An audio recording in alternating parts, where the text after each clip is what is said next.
Hello, church family. Today is Thursday, August 1st, and this is our weekly update. Our verse of the month for August is Matthew 18:15, and it says, "If your brother sins against you, go and tell him his fault, between you and him alone. If he listens to you, you have gained your brother." This short little verse reminds us that we are to speak the truth in love. And when someone sins against us, we do not simply draw in, become angry, wait for them to come talk to us, but that we have a responsibility and an opportunity to go to them to make peace. And so we're called to go, show them their fault, and the big purpose of all this is for restoration. It says, if he listens to you, you have gained your brother. And that's what we want to see happen, that sin creates separation, that what happens whenever we confront that and we seek to bring peace, it brings us back together. So I want to encourage you to be working to memorize that verse, and then also to love others enough to speak the truth to them.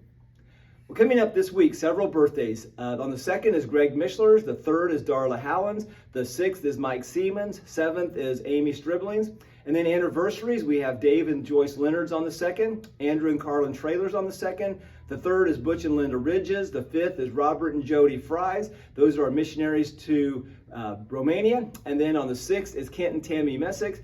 So happy birthday, happy anniversary to all of you. Well, coming up this Sunday, if you are a Pioneer worker, you have a meeting after the morning service. It's a pitch-in. It's going to be at 11:30, and they'd like for you to bring a main dish and a side or a salad. You have any questions on that, you can chat Pastor Nate, Debbie Tarter, Nathan Mason. They can help you with that. Then we've been sharing a proposal with the church family to expand Luke's ministry to a full-time pastoral position when he graduates from Faith Bible Seminary next spring.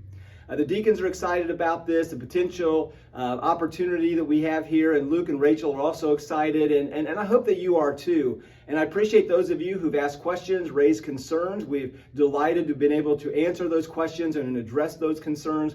Again, if you have some of those, be sure to let us know as soon as you can, because we're voting on Sunday.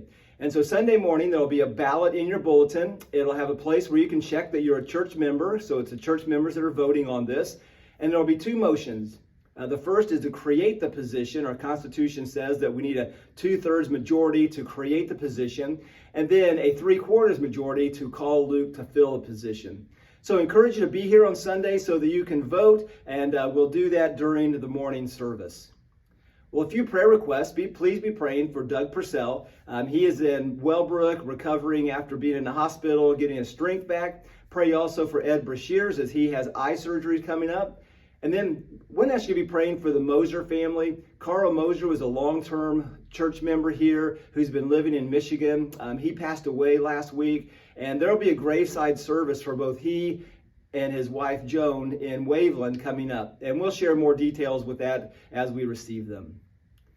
Well, each week we share a resource of the week. And this week it's our block party signs. We want to encourage you, if you don't have one of these signs in your yard, stop by the church in the entryway, pick up 2 stakes, some zip ties, and a sign, and put them in your yard. We want everybody to know that we are having our block party next Saturday, August 10th.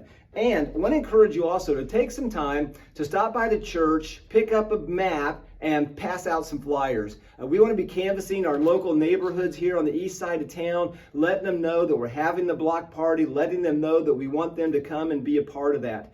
So the instructions are pretty self-explanatory on the board in the entryway of the church. So just stop by, pick up a handful of flyers, pick up a map, and then you can go and you knock on doors and invite people, or just leave it on the front porch or in their door. Can't put them in the mailboxes. But want to encourage you to get the word out about our block party.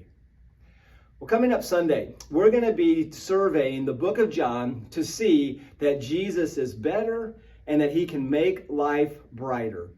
And these twin truths, that Jesus is better and he makes life brighter, should motivate us to live for Jesus, but then also to reach our community and to reach the world with the good news of Jesus. So I want to encourage you to be someone, be part of this, be a part of what God is doing to make the world brighter.